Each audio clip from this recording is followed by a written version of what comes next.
네, 오늘은 창세기 42장 1절부터 20절까지만 살펴보겠습니다. 내용이 좀 길어서 나누어서 하겠는데요.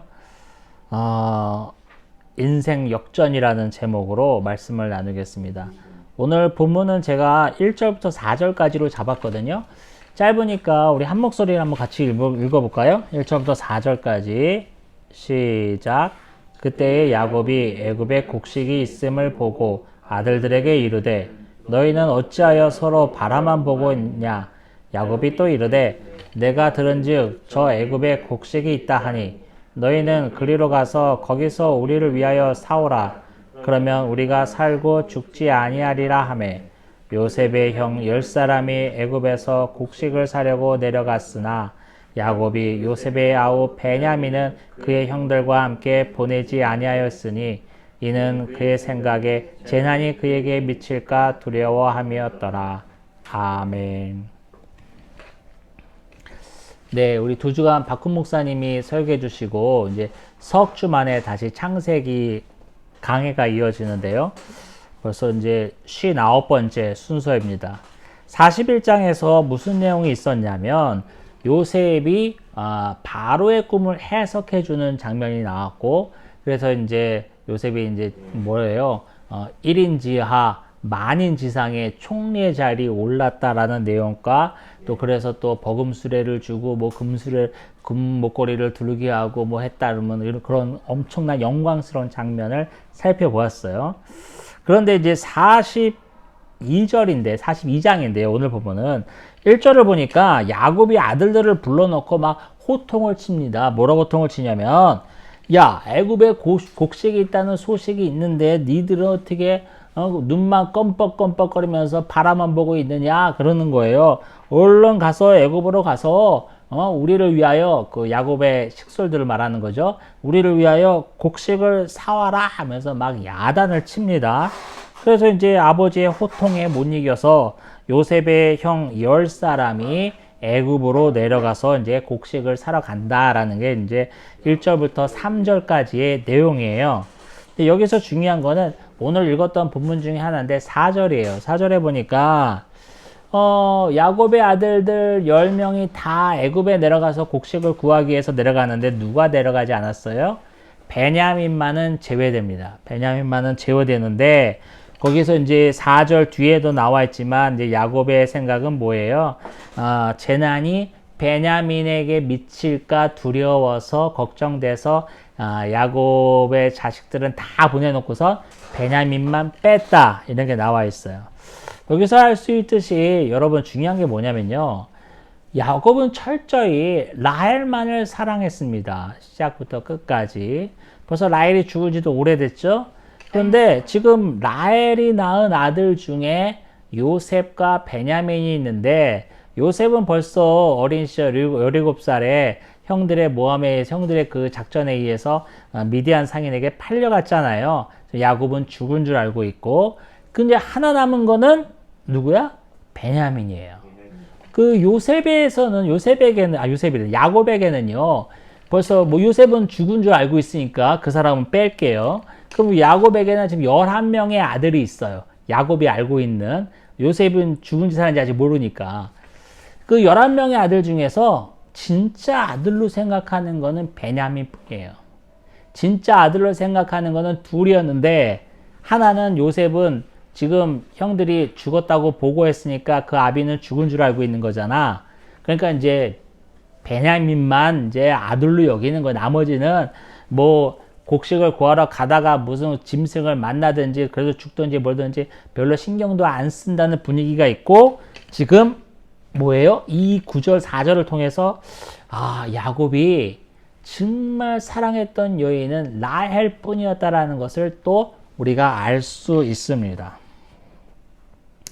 그런데 이제 5절을 볼게요. 5절을 보니까 5절에 보니까 뭔 내용을 알 수 있냐면요.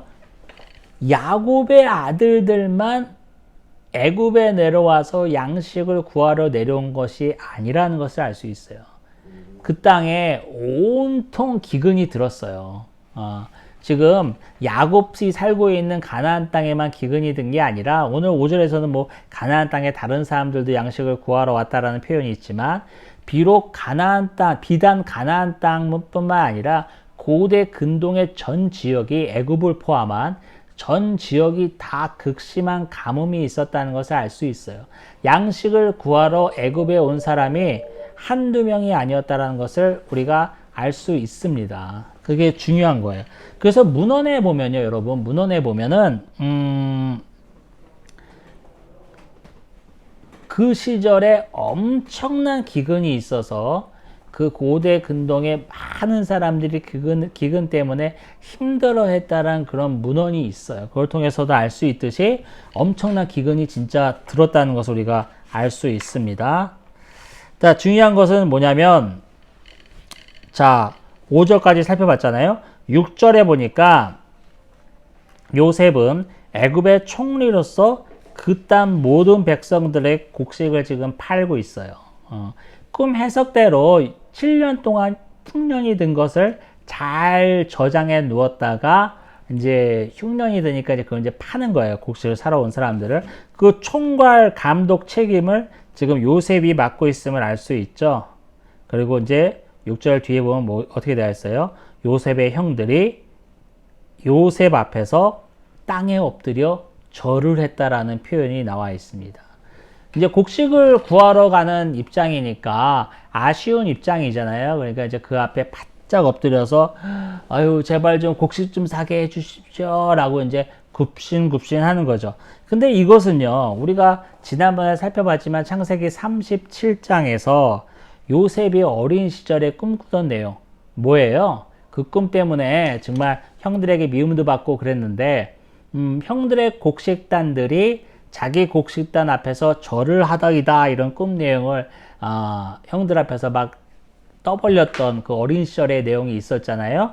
그 내용이 어떻게 돼요? 바로 오늘 창세기 42장에서 정말 성취되는 장면을 우리가 보게 되는 겁니다. 문제는 이제 그 뒤에 펼쳐지는데 요셉은 형들을 단번에 알아봐요. 그렇죠. 근데 형들은 요셉을 못 알아봅니다. 왜 그럴까요?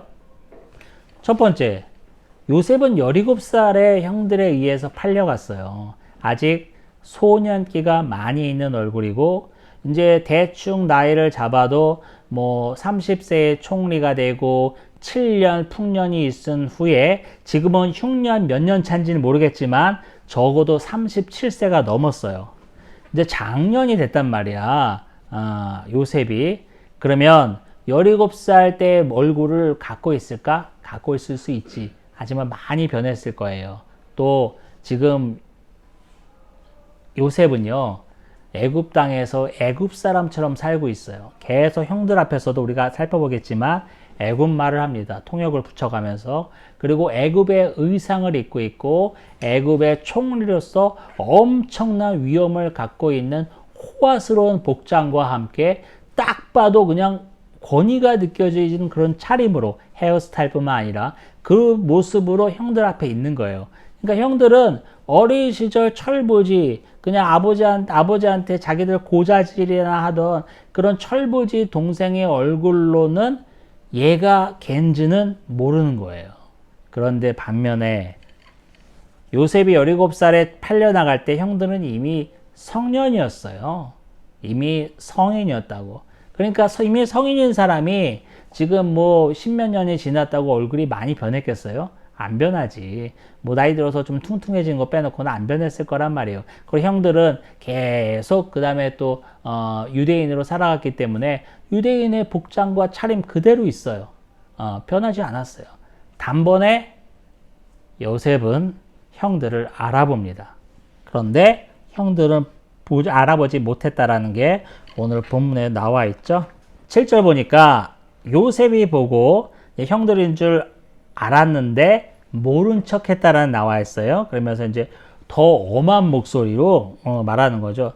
야, 너희들이 어떻게 왔느냐? 어디서 왔느냐? 물어보는 거예요. 그럴 때만 형들이 벌벌벌 떠면서 아유, 우리는 가나안에서 왔습니다. 라고 대답을 합니다. 그래서 8절에 보니까 뭐라고 나와 있어요? 아까 제가 설명했던 내용이죠. 형들은 요셉을 알아보지 못했지만 요셉은 형을 알아봤다라는 내용이 나와 있습니다. 자, 근데 중요한 게 9절부터 내용인데요. 이게 난리가 났어요. 무슨 난리가 났냐면 9절에 보니까 형들을 정탐꾼이라고 지금 막 모함을 하는 거예요.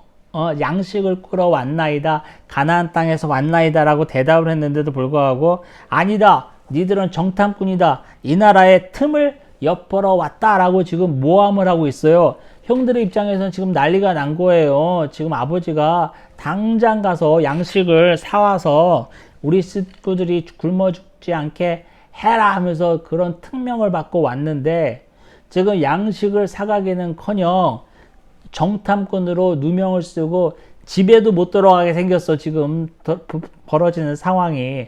난리가 났죠. 그러니까 아닙니다, 아닙니다, 우리 아닙니다, 억울합니다, 이렇게 얘기를 이제 하는 장면이 펼쳐지는데, 여기서 보면은 그 정탐꾼이라는 게 나와 있는데요. 여기서 그 나라의 틈을 보려 한다, 나라의 틈을 보려 한다는 이 표현을 우리가 언어의 유의일 수는 있는데 이런 재미있는 해석을 우리가 생각해 볼 수 있어요. 나라의 틈은 히브리어로 에르바트 하레츠라고 하는데, 이것은 사실은 원어 그대로 해석하면 이 땅의 벌거벗음이에요.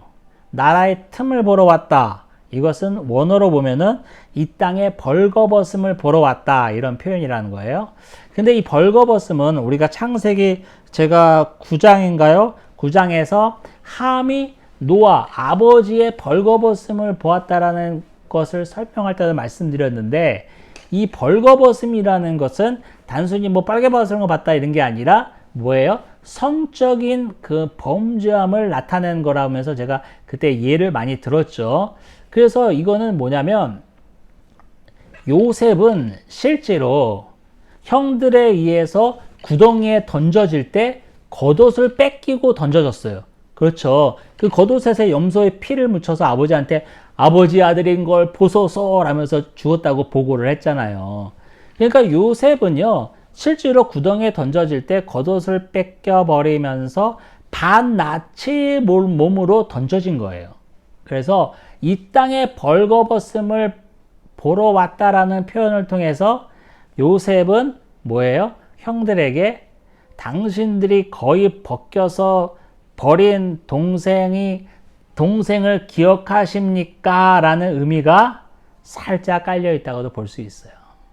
그 다음에 두 번째 뭐냐면, 여기서 아까 벌거벗음이라는 것은 제가 그때 당시에 창세기 9장에서 말씀드렸지만 여러 가지 용례가 있잖아요. 성적인 타락, 특별히 뭐 근친상간 이런 것을 나타내는데 성적인 죄악을 나타내거든요. 그러면 여기서는 그 성적인 것을 빼고 죄를 생각나게 하는 단어가 될 수 있어요.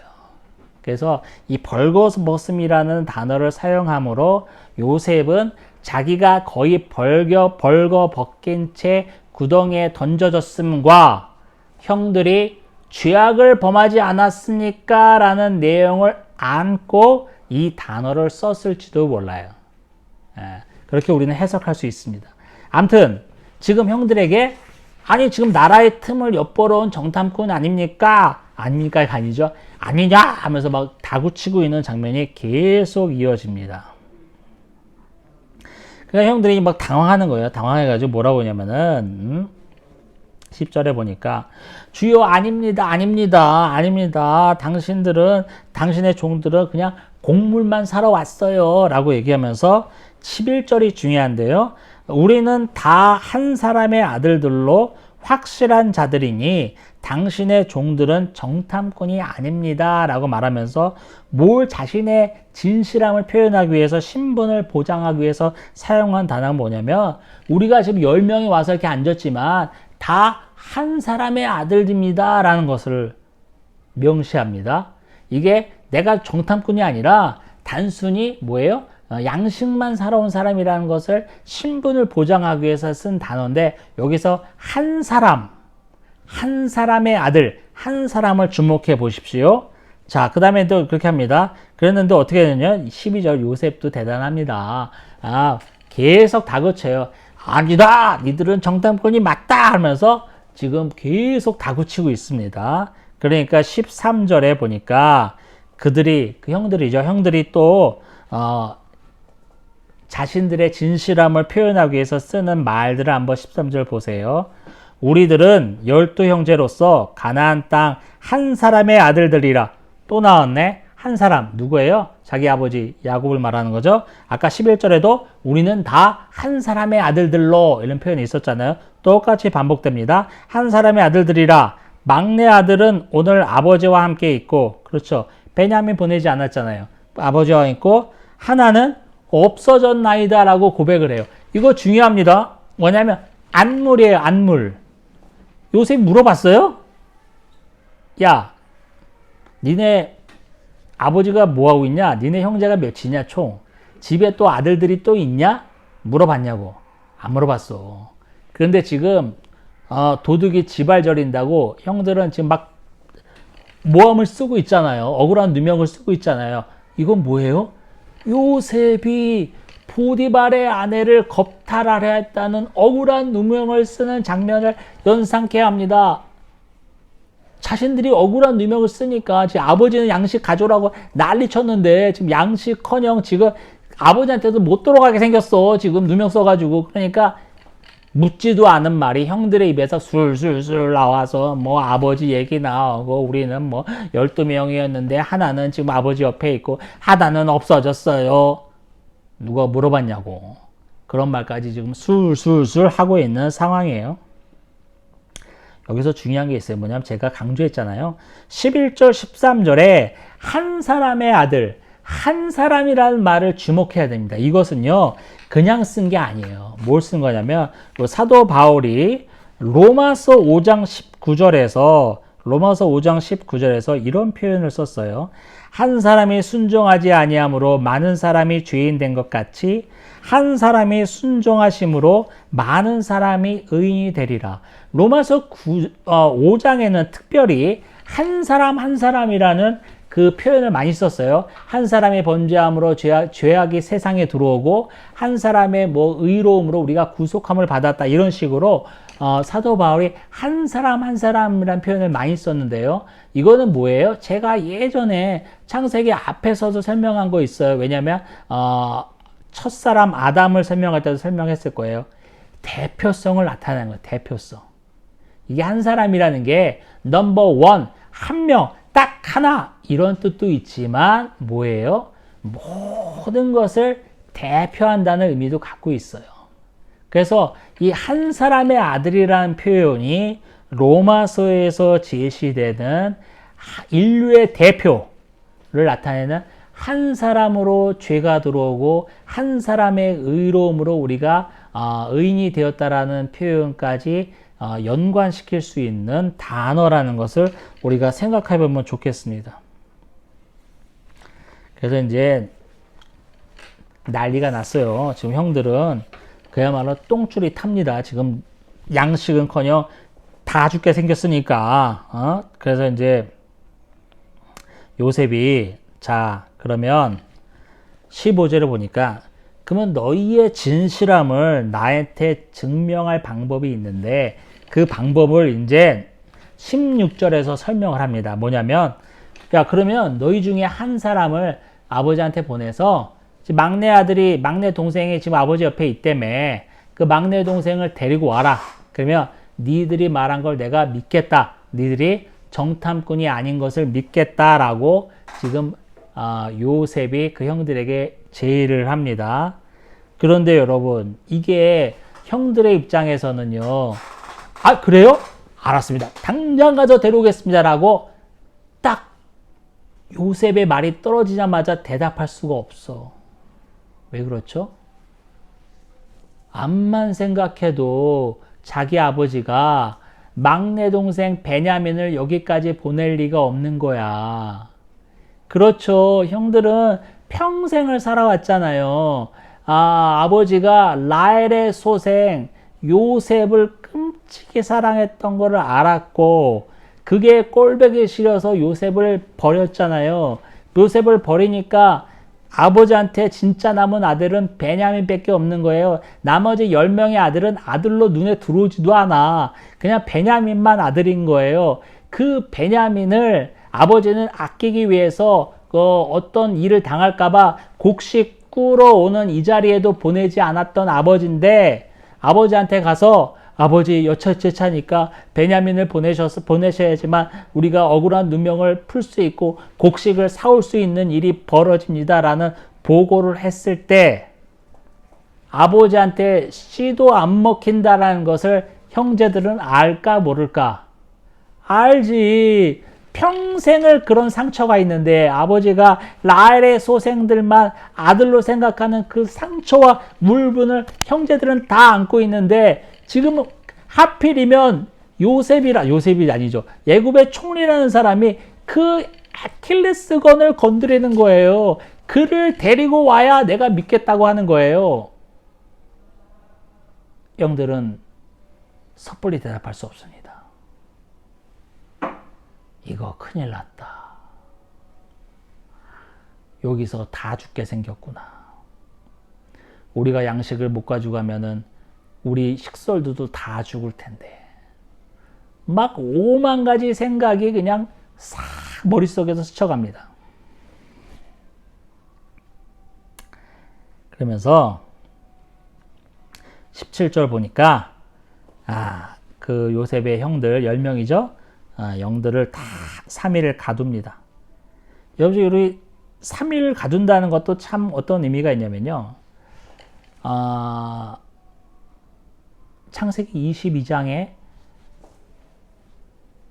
아브라함이 하나님의 명령대로 독자 이삭을 데리고 3일 길을 가서 여호와가 지시한 땅 모리아산이죠. 모리아산에 가서 제사를 지낸 그 3일을 연상시키고 우리가 더 나가볼까요? 오늘 지금 요셉이 제시한 건 뭐예요? 그 아들 베냐민을 데려오라고 그러잖아요. 이거는 사실은 요셉이 형들을 시험하는 거예요. 여기서 시험한다는 단어가 있어요. 제가 언급을 안 했네. 16절에 나와 있네요. 16절에 제가 읽어보니까 너희 중에 하나를 보내어 너희 아우를 데려오게 하고 너희는 갇혀 있어라. 내가 너희의 말을 시험하여 너희 중에 진실이 있는지 보리라. 시험하여 이 표현이 창세기 22장에서 하나님이 아브라함을 시험할 때 썼던 단어와 같은 거예요. 근데 다른 건 뭐냐면 아브라함을 시험하실 때는요. 아브라함은 자기 독자를 데리고 가야 됐어. 지시하는 땅 모리아산으로. 그렇죠? 그런데 오늘 본문에는 뭐예요? 그 아들을 데리고 와야 돼. 방향이 반대지. 아무튼 그 한 아들을 걸고 하는 시험과는 내용이 비슷합니다. 그래서 그런지 3일을 가두었다는 내용도 그것을 연상시켜요. 3일 길을 아브라함도 갔으니까. 그러니까 3일이 지났어요. 18절. 사흘 만에 요셉이 이제 딱 형들을 다 불러내서 19절에 보니까 자, 니들이 진짜 확실한 자들이면 너희 중 한 사람만 옥에 갇히게 하고 나머지는 다 아버지한테 보낼 테니까 니네 식구들이 먹을 곡식을 싸가지고 가서 뭐 하라는 거예요? 굶주림을 면하고 아까 첫 번째 제시했던 딜, 동생 베냐민을 데려와라. 이런 제시를 합니다. 그래서 이제 20절에 보니까 너희 막내 아우를 내게 데리고 오라. 그러면 너희 말이 진실이 되고 너희가 죽지 아니하리라. 그들이 그대로 하니라. 3일 동안 옥에 가두면서 형들은 정말 많은 생각을 했을 거예요. 아버지가 베냐민을 보내지 않을 텐데 이거 우리가 가서 베냐민을 데려올 수 있을까? 안 데려오면 우리가 볼모로 잡혀있는 형제 죽을 거고 어차피 곡식 못 가지고 가면 집에 있는 식구들 다 죽을 텐데 이거 어떻게 하나? 이러해도 죽고 저러해도 죽고는 상황이에요. 근데 3일 동안 이제 정리를 해놓은 것 같아. 이제 딜에 응하는 거죠. 좋습니다. 가보겠습니다라고 딜을 응하는 거예요. 근데 여기서 중요한 게 있어요. 뭐냐면 아까 앞에서는요. 16절에 한 사람을 보내서 동생을 데려오라고 요셉이 얘기했는데 19절에 보니까 19절에는 내용이 좀 바뀌었어요. 뭐냐면 너희들 중에 한 사람만 옥에 가두고 정확하게 시므온이죠. 한 사람만 오게 가지고 나머지 9사람은 다 가서 니들이 먹을 만한 곡식 가지고 가고 그 다음에 뭐예요? 베냐민을 데려오라 라는 내용으로 바뀌었어요. 왜 이런 내용으로 바뀌었을까? 여러 가지가 의미가 있는데 중요한 의미가 있어요. 첫 번째 뭐냐면요. 아버지를 설득하려면 대표 한 사람 가서는 되지도 않아.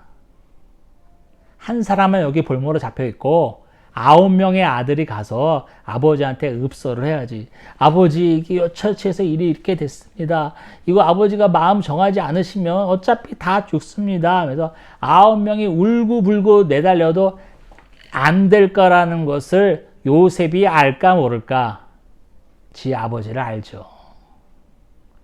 나를 엄청 편애했던, 정말 내가 말하는 거는 입에 떨어지기도 전에 내 손에 쥐어졌던 그 아버지를 요셉이 알까 모를까? 알지. 9명 가라고 그러는 거예요. 한 명 가서는 베냐민이 여기까지 올 수도 없다는 걸 아니까 9명 가라는 거예요. 한 명은 시몬 대표로 갇혀 있고. 두 번째 어떤 의미가 있냐면요. 한 명 아들만 보내면요. 지금 굶주리고 있는 야곱의 식구를 먹일 수 있을 만한 양식을 들고 갈 수도 없어. 야곱에는 12아들이 있잖아요. 요셉 하나 일로 와 있지만. 11명 아들이 있잖아요. 거기에 딸린 또 식솔들이 얼마야. 수십 명. 모르겠어요. 수십 명 될 거예요, 진짜. 그 종들까지 하면 수백 명입니다.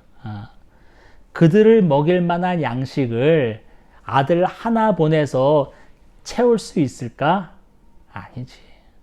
굶주리고 있다라는 것은 아버지 플러스 아버지 밑에 있는 모든 형들, 형들에 딸린 모든 식구들, 거기에 딸린 모든 노비들이 지금 이 엄청난 대기근을 통해서 굶주리고 있다라는 것을 요셉이 너무도 잘 알잖아요. 9명 가라. 9명 가서 일단 식구들을 먹여 살릴 수 있는 양식을 다 바리바리 짊어지고 가라. 이런 입장에서 지금 9명으로 변경된 것 같아요. 그 다음에 세 번째는 뭐냐면 대표 한 아들만 보냈을 때 이미 너무 늙어버린 아버지 야곱이 받을 충격을 요셉은 생각했어요. 내가 양식을 꾸러 아들 10명을 보냈는데 9명은 지금 볼모로 잡혀있고 한 명만 왔다면은 아이고 내가 아들을 죽이는 곳으로 보냈구나 라면서 너무 늙어버린 아버지 야곱이 통곡할 상황을 요셉은 알고 있는 거예요. 그러니까 한 명만 보내고 9명이 볼모로 잡혀있는 것보다 9명이 가고 한 명이 잡혀있는 게 다 늙어버린 아버지 야곱의 입장에서는 그나마 충격이 덜할 거 아니야. 요셉은 그걸 생각했어요. 철들었습니다. 천방지축. 형들을 온갖 모함하고 고자질한다는 게 아유 우리 형이 그랬대요 아버지 그게 아니라고 그랬죠. 정말 사악한 마음을 품고 그 사람을 해칠 작정으로 고자질한 게 바로 원어의 고자질이에요. 그때 쓰인 단어가. 그렇게 철부지였던 아무것도 모르고 아버지 사랑만 받던 요셉은 우리가 이미 살펴보았던 여러 우여곡절을 겪으면서 지금 총리가 되어서도 철이 들었습니다. 다 늙어버린 아버지가 이 충격을 이기지 못할 것이라는 것까지 생각을 해낼 수 있는 요셉이 되었습니다. 오늘 여기까지 살펴보고요. 다음 주에 계속해서 이어볼 텐데요. 어떻게 됐어요? 오늘 본문에 보면, 제목에 보면 인생이 역전됐어요. 그렇죠? 형들에 의해서 반나체로 버림받던 요셉은 그 형들이 정말 그 앞에 엎드려서 제발 양식만 주십시오라고 굽신굽신 거리는 입장으로 싹 바뀌었습니다. 누가 하신 거죠? 하나님이 하셨습니다. 우리의 삶도 하나님의 손안에 쥐어져 있습니다. 그것을 한시도 잊지 않는 저와 여러분이 되기를 주님의 이름으로 축원합니다. 아멘. 기도하겠습니다. 아버지 하나님, 오늘 요셉의 이야기를 다시 살펴봅니다. 정말 철부지였던 요셉, 그러나 지금은 다 늙은 아버지를 걱정하는 성숙한 아들이 되었습니다. 이 또한 하나님이 만지시고 하나님이 만들어 가신 과정인 것을 우리가 성경을 통해서 다 보았습니다. 요셉만 그런 것이 아니라 우리의 삶도 하나님이 만들어 가시고 부족한 우리도 하나님이 빚어 가신다는 것을 명심하는 은혜가 우리에게 있게 하여 주옵소서. 예수님의 이름으로 기도합니다. 아멘.